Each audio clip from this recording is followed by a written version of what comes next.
आणि कुठलाही जल्लोष न करता साध्या पद्धतीने हा विजय उत्सव ते साजरा करतात आणि सुनेत्रा पवारांची देखील भेट घेतलेली आहे।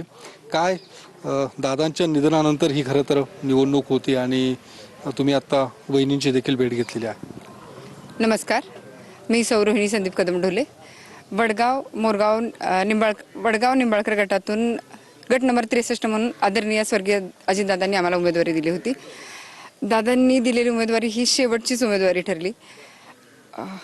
आज जे मतदान झालंय किंवा आजचे निकालाचे कल बघितले तर कल म्हणण्यापेक्षा फायनल रिझल्ट होता। 25,000चं वोटिंग झालं। 25 मध्ये 22,572 मतं आपल्याला मिळाली आणि लीड आहे 21,534 मतांचं। तर मतदार राजांनी दादांना अर्पण केलेली ही श्रद्धांजलीच म्हणावी लागेल।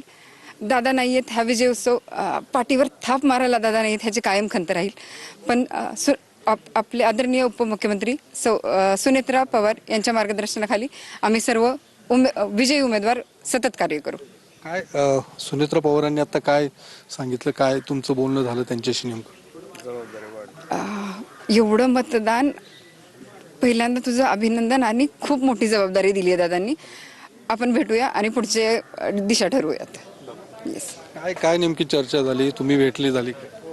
आजचा जो निकाल होता तो अतिशय म्हणजे वेगळ्या पद्धतीने निकाल होता। दादांच्या माध्यमातून हे दादांना एक श्रद्धांजली होती।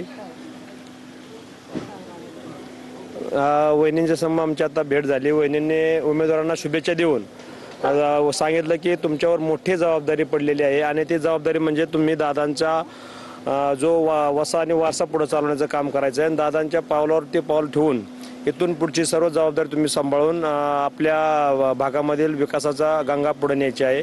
आणि असेच ताकदीचे उमेदवार दादांनी, जसं काय दादांना कळून आलं होतं अशा पद्धतीचे ताकदीचे सुशिक्षित आणि सर्वसामान्य घरातील उमेदवार दादांनी देऊन आज वडगाव निंबाळकर गटामध्ये जे जिल्हा परिषदचा आणि पंचायत समितीचे 2 उमेदवार दिले होते, ते उमेदवारांना उत्कृष्ट असं मतदान झालेलं आहे।